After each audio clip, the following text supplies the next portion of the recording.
6 hours, so it's what, 4:10 where you are? 4:10 where I am, yes. Okay. So good So, morning and good afternoon to me. give me a title, and I'll let you take it away and introduce it. Okay. I was thinking of dismantling the matrix of death. Matrix of death is something you said because matrix basically means womb. So it's not a bad word. Nature is the matrix of life. And what we have here is this artificial techno matrix, this robot matrix, this transhumanist matrix that is a matrix of death. And not death as a transition state. This is the matrix of dying. This is the matrix of corruption, of decay.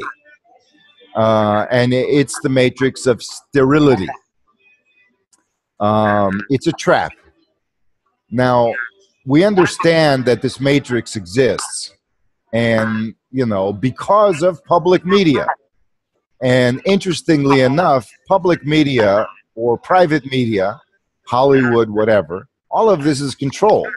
Occasionally, certain individuals will propose an idea that slips by. For one reason or another, it was probably meant to have a certain impact, and sometimes it backfires and has the opposite impact. Or this impact, for example, oh, you know, the Matrix movies gave us a certain image. This image didn't really, it existed in people's minds, but they never really communicated it. All of a sudden, it's solidified.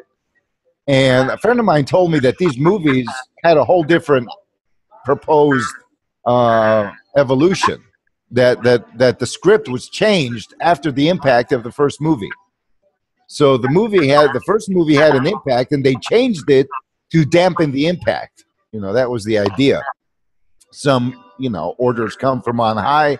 Something similar happened with the Avatar movie, a little different, where it was supposed to be an ecologically stimulating movie, and the ecology is basically to get carbon taxes in, to convince us of, you know, evil corporations, but, you know, then the government steps in and saves us from evil corporations. What about the worst evil corporation called the government? Exactly. Well, yeah, that's the whole thing. See, they always pose bad guys, and they pose themselves as the good guys coming to save us from the bad guys. This is the pattern we have to watch out for. And yet we seem to fall for it over and over again because it's so tempting. It's so sweet. It's like a paid vacation. Somebody, a con artist, comes and says, hey, I'm Mr. Magumbu from Africa, and I'm going to give you $1 million here, just out of the blue, to put in your bank account because I have nowhere else to put it. So all you have to do is just invest the $10,000 all the time. Yeah, and these people, obviously, it's a lucrative con job. You know, there's a sucker born every minute, but there's a crap load of them fucking alive. You know, all of us tend to be suckers. So the matrix is a sucker matrix. We tend not just to get fooled by it, we just like the bait. You know, we're into sneaking up and getting the cheese from the mousetrap. Even if we know it's a mousetrap, we just can't resist the cheese. So whenever a savior comes, we cannot resist it. Whenever some authority comes and says, well, I'm going to change the world, I'm going to put those people in jail, I'm going to make an announcement, we can't resist the cheese. You know, I mean, you think the rat would wise up, you know, and say, look, man, you know, let me smell this thing. Is this really, you know, oh, it's real cheese, but where is it? It's in the mousetrap. So you either have to dismantle the mousetrap to get the cheese, or you better just go get your cheese elsewhere. And these rats are all in a maze, so they can't. They go through twists and turns. They get confused. There's a destabilization propaganda campaign, which doesn't just lie. It tells the truth. It lies. It says one thing. It contradicts another thing. It has all these media outlets that some of them agree, others contradict. You know, so there's just to create confusion and despair. So the matrix is a matrix of confusion, baiting, and tempting, seduction. In fact, all of this is described in religious terms and when they talk about the devil. Now, who invented the devil in the first place? Was it the people, or was it the authorities, the religion itself? You know, and why did it invent the devil? Why did it tell us this thing? because the psychopaths, like, and of course the devil is the king of the world and all of this. Of course the psychopaths are going to invent this thing and then proclaim themselves king, even though on the other hand they're saying they're benevolent and this and that and the other. So destabilization, they have the same thing. They make us think that we have this good and evil battling each other when they're both coming from the same direction. It's both psychopathy. That's why I said heaven and earth. I mean, we're living in the matrix, okay? When you're living in the matrix on this planet and you look to heaven, what are you actually looking at? You know, are you looking through a window to some, you know, actual far real? Oh, what happened? We were gone for about 2 minutes. I don't know. I was there and I took over the screen. It just showed me and I kept talking and all of a sudden Well, you looked through a window was where you were when it went off, and I'm not sure. It actually dropped Zoom and then reloaded it.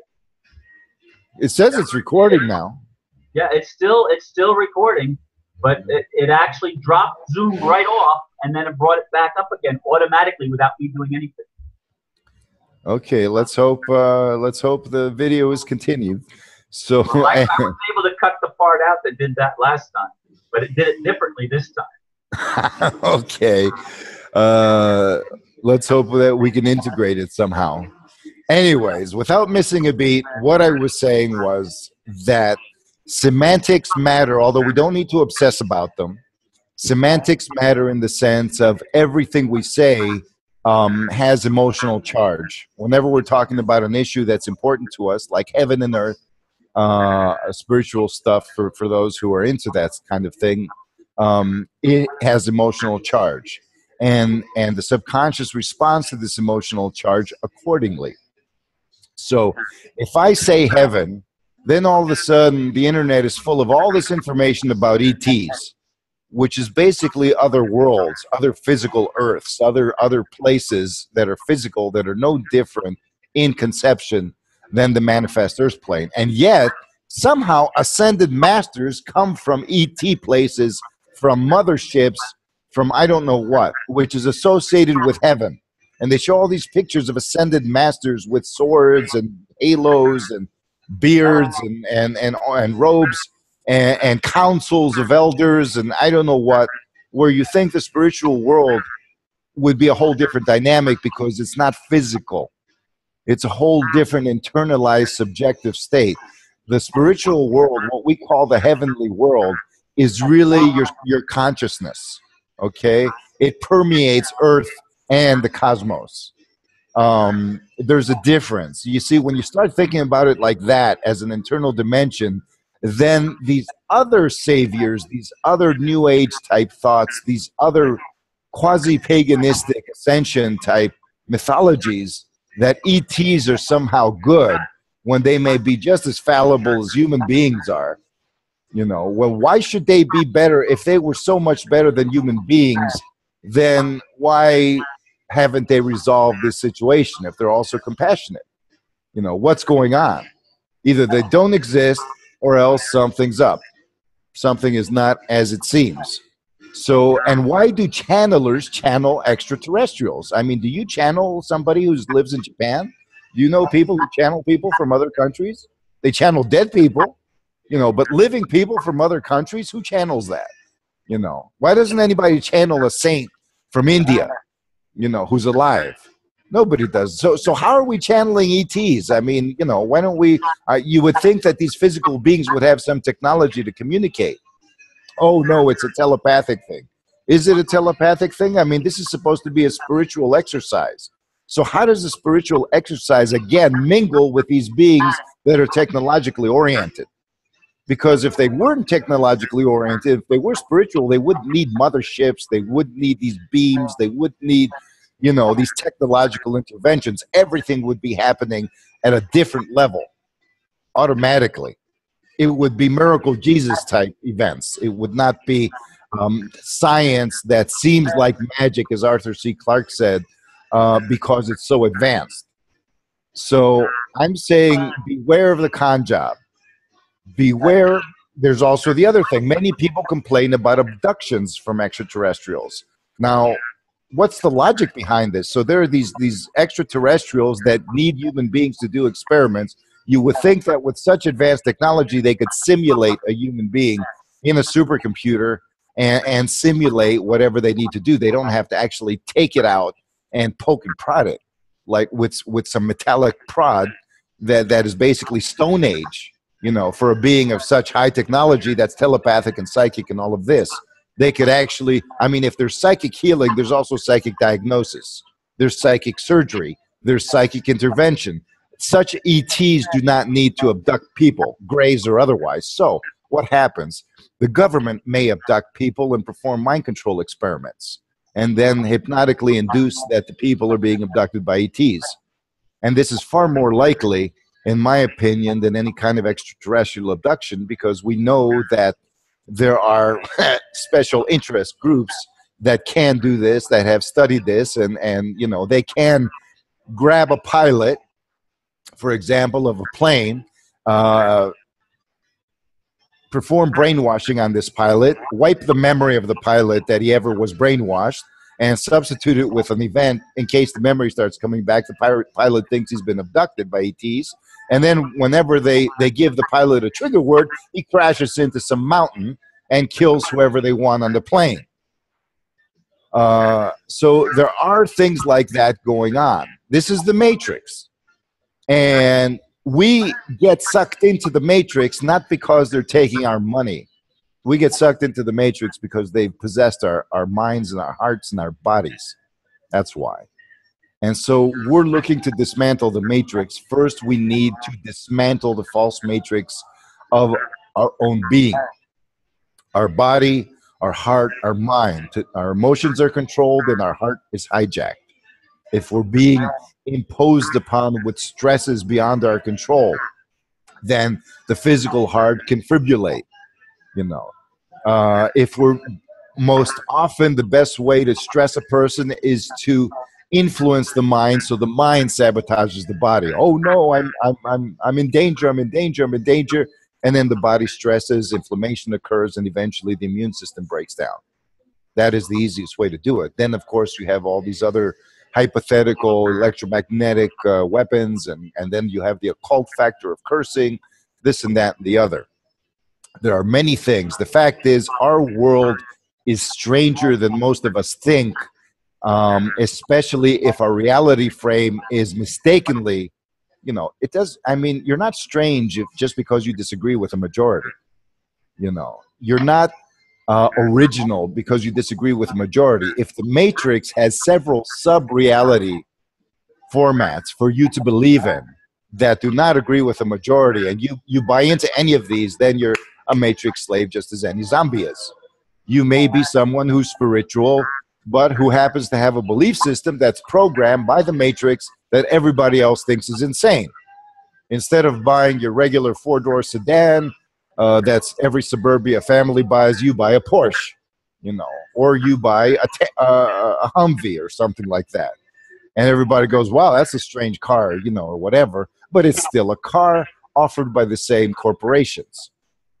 It's just tailored to a different disposition. So if you want to dismantle the Matrix, you need to examine your belief systems, even if it means insecurity. Because what the Matrix does is it threatens you with insecurity. So in order to dismantle the Matrix, you need to say, sorry, man, you know, I don't buy into insecurity. You know, I'm comfortable with it, you know, and I'm comfortable with not being comfortable with insecurity.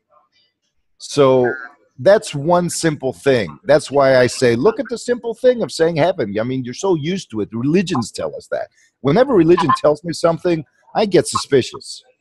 I mean, it may be a wise thing embedded, but my examination will prove it. But if it tells me heaven, I mean, why heaven per se? Heaven, you know, the reason it's heaven is because, you know, a shaman, for example, can connect to the earth.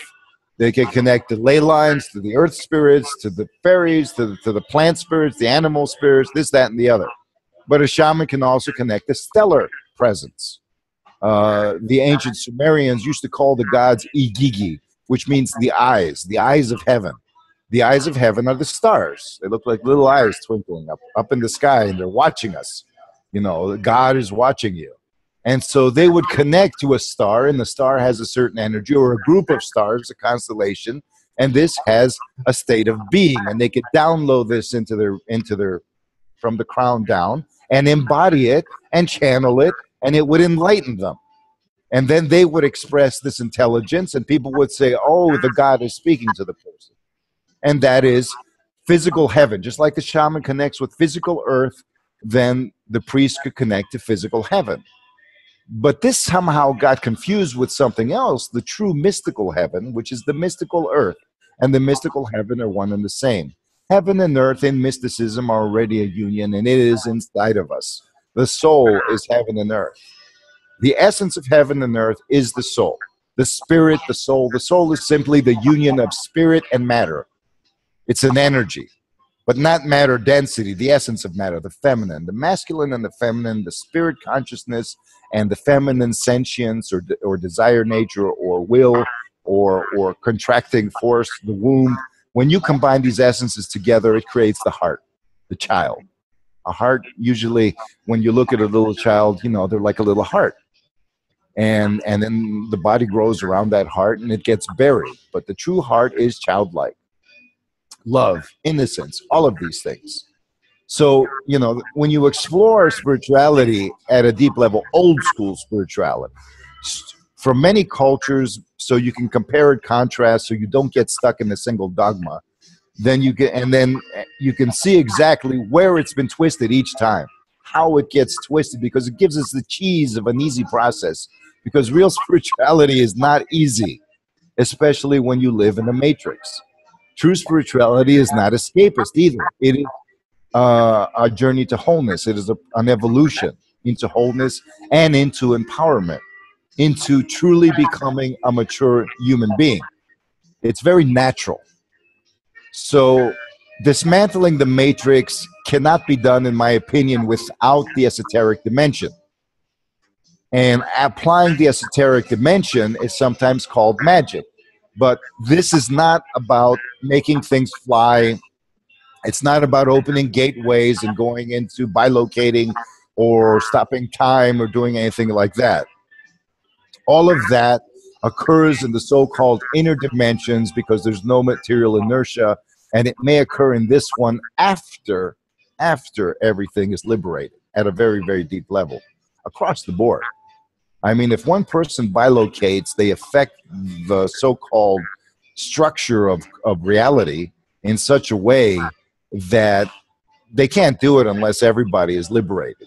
And so the structure of reality can change. The structure of reality, it's like gravity being nullified for you, but not for everybody else. And they say they can do this, but they're not nullifying gravity. They're actually adding another force, an electromagnetic force, you know. This is all misconstrued. And maybe the analogy isn't actually accurate in that sense. But what I'm trying to say is that the real magic is altering probabilities. Quantum events create probabilities. So probability basically is something that can happen but may not happen. So or it may happen. So if you have something like CERN, for example, CERN is a high energy quantum event creator. And this kind of thing, whenever you have, the brain is a quantum event creator, you know, because we imagine probabilities and then we choose. We collapse the so-called wave functions, the amorphous. It can be this way, it can be that way, it can be the other way. We don't know what it can be. It seems to be all of these things, and then we choose, and it collapses and manifests. That is the prime esoteric ability that we all have, the ability to manifest an event, not manifest a thing. You know, these things require a lot more. You know, I don't know if somebody in the world, many people claim to have done this. There are sages who have claimed, you know, maybe. But I'm talking about what I have observed and what I know other people can do and what is realistically natural for us. To go seek something that is an exception and that is indeterminate, that we don't really know, you know, can be a waste of time and energy, and it can cause despair because we interpret it that way. We don't check out our true options.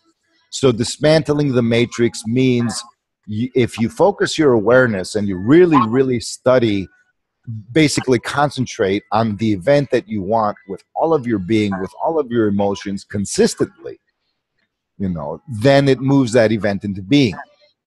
If everybody else is focusing on the opposite event, then the force of your consciousness, of your being, is, it may not be equivalent to theirs. A psychopath has a strong will, but they don't have a clear consciousness, and they don't have true emotional impact. So what they try to do in order to create these probabilities is to disrupt our own consciousness, our health, our minds, and to create false flag terrorism everywhere so you can't think. And for people who are inspiring, to keep their lives stressful so they can't sleep and so they can't think, and so their thoughts are twisted in a certain direction that is always reflecting on the brainwashing that they're being imposed on by the system to keep them weakened, to keep them feeling weak, and to keep them susceptible to the cheese. A hungry a hungry mouse is more likely to go for the cheese in the mousetrap than one that is well fed and healthy. So, it's not enough that they're putting out the bait. They're putting out the bait after they torture us, after they stress us. And then we get desperate and we grab the bait because we don't have alternatives. So I say, if you're going to dismantle the matrix, first take your own steps to create victories for yourself. Like Ron here with his body.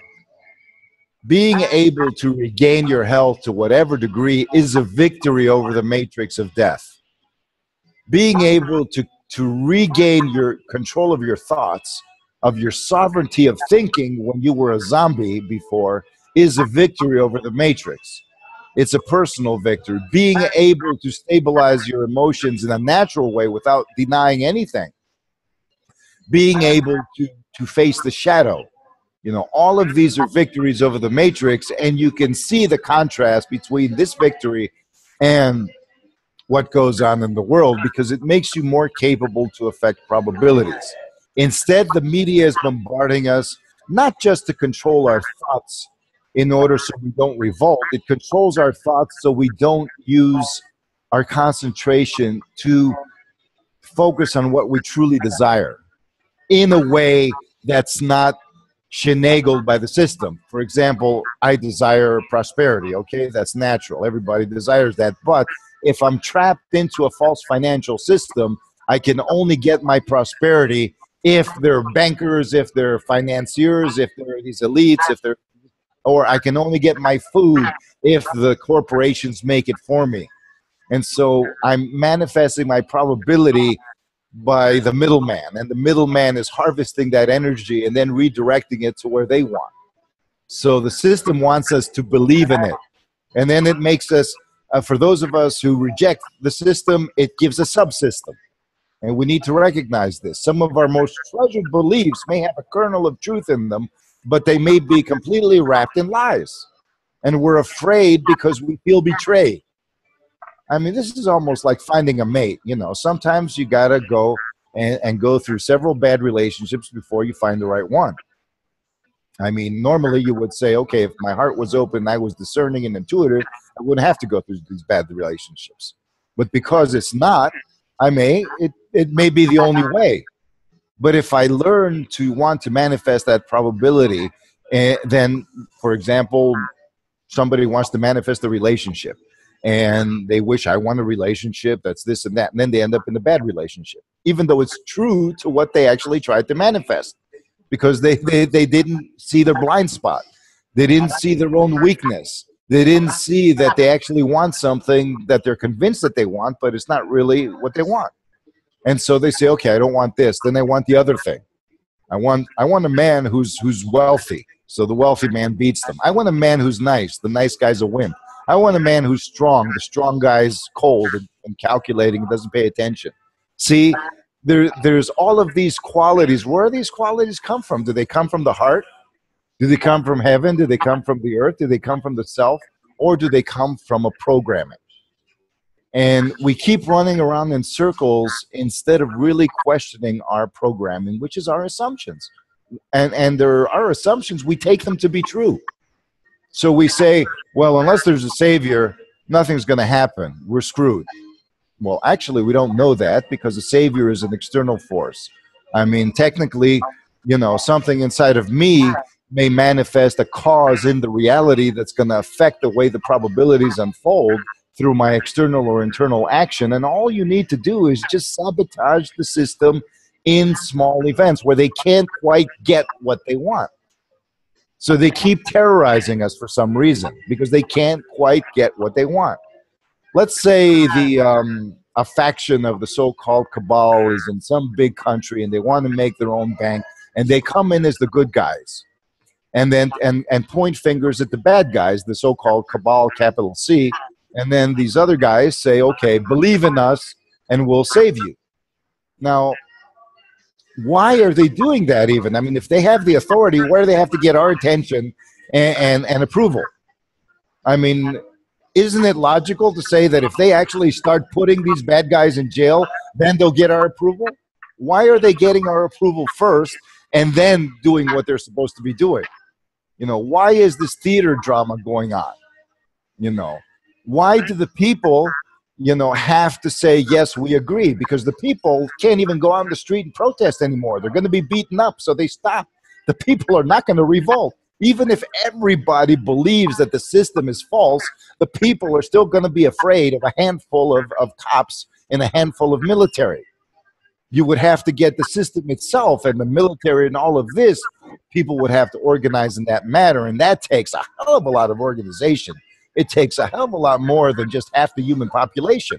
It takes practically everybody, because these are systems, these are institutions, and from the moment that but then the others, to do that, to get control of the military, you have to do away with the cabal.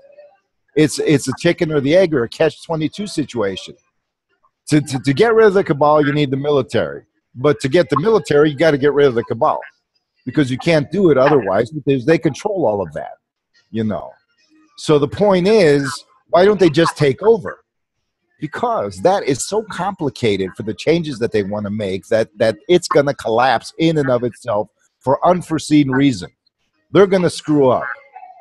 They're gonna create something that's going to screw them. We don't even know. But the fact is, their little plans have to keep going like a well-oiled machine.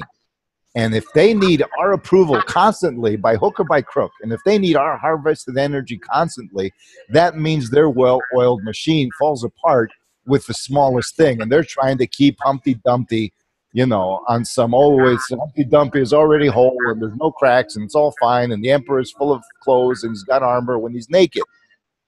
So look at what they're doing, all the tricks they're playing, all the weirdness, all the reality manipulations. You know, is the earth flat? I mean, they got people arguing if the earth's flat or round now. I know, you know, it's crazy. I mean, what the hell, man? You know, it's like, okay, and I can't argue with anybody. I have to respect their viewpoint, you know, because for me, I can agree if we say, okay, we believed it was flat, now we think it's a sphere, then we think it has 4 dimensions. I mean, you kind of expand your world, but now we're contracting it. Now the earth is flat. Pretty soon they'll say the earth is a straight line or a point, or it doesn't exist and we don't exist. You know, that the reality is virtual and always has been. We only exist in the dream of some big God thing. And that's all a trap. You see, to dismantle the matrix, you don't have to change the world. You don't have to go and convince everybody. To dismantle the matrix, you need to start. Because once you start dismantling the matrix, then you can take the next step in doing so. You need to start with your assumptions. You need to start with the way your emotions respond. You need to look at the shadow situation. You need to really create your own spirituality, homemade spirituality. That's the only kind of spirituality that you can have. If you don't want to be dependent on so-called saviors, you know, you need to generate your own homemade spirituality. And still believe in your religion. That's fine. Believe in it. Let it comfort you, you know, whatever. I mean, some people are activists, but they still go and watch football games, you know. They don't believe in the football hype, but, you know, some people watch baseball. You know, some people still play video games and then they meditate, you know. You don't have to be like the dietary activists who say, oh, you have to eat this and that's the only thing. Sometimes you can go for the junk food. Be flexible. But you have to know how far you can go for the junk food. Because if you are not aware of your own desperation, your own addiction, it's what they said, you know, mice are addicted to cocaine. When they put cocaine in the cages, the mice go because the cage is a bad place. So they try to give us false hope, you know, and promise us a better cage so we stop the addiction. But if we stop the addiction, they won't be able to control us. So how are we going to go for the cheese if we're not addicted? They keep the cage in a nasty place so we can keep going for the cheese and keep getting the trap, you know, falling on our heads. So all of this is basically stuff that I have said before. And it's stuff that essentially is common sense. It's not strange. But really, really honor yourself, because when you do something that improves your health and you know it is, say, yes, I've improved my health. If you do something that proves that you're waking up in a way, even in the smallest way, and that you've overcome a brainwashing, then affirm it to yourself. But don't be complacent. Just because you were good to your body on Monday doesn't mean that by Friday you won't be, you know, immersed in the same old bad habits. Also, why are we stressed? I mean, there's a lot of talk about stress, and it's almost, oh, that's just stress. No, it's way more than that. This is an attack. Stress is like a germ, it's like a virus, it's a disease. It's not the stress that basically challenges you, you know, like something's happening and then you're forced to think better, you're forced to, you know, transformation is that kind of stress. It's a good kind of stress. And the New Age movement said, don't worry about all this stuff. You know, it's really good. It's stress, and you're transforming, and this is a transition and all that. And yes, it is. But there's also the other kind of chronic stress, the breaking down, the constant violation that goes unnoticed because we think it's good. It's, oh, this is just transition. These are the symptoms. You're not sleeping. You're getting cancer. You're dying. Oh, that just means that you're ascending. You know, when in reality, it's like, yeah, you have certain symptoms, but these other ones are calculated to destroy you. So if you can create the probability where you can find clean food, clean water to the degree and to move your body to detoxify on its own, where you cannot find clean food and water. For example, I live in a certain place. There's some clean food. There's some clean water. It's not perfect. I talked to my body, you know, and said, look, I've done the best I could. You have to take me the rest of the way because I want to live. I don't just want to survive. I want to live. So you're going to have to take me the rest of the way. And everybody might say, oh, that's not right. You know, it's not approved by the authorities. No, the authorities are programmed to disagree with you if you do something right that is not congruent with their little system. And there will always be, just like the jury courts.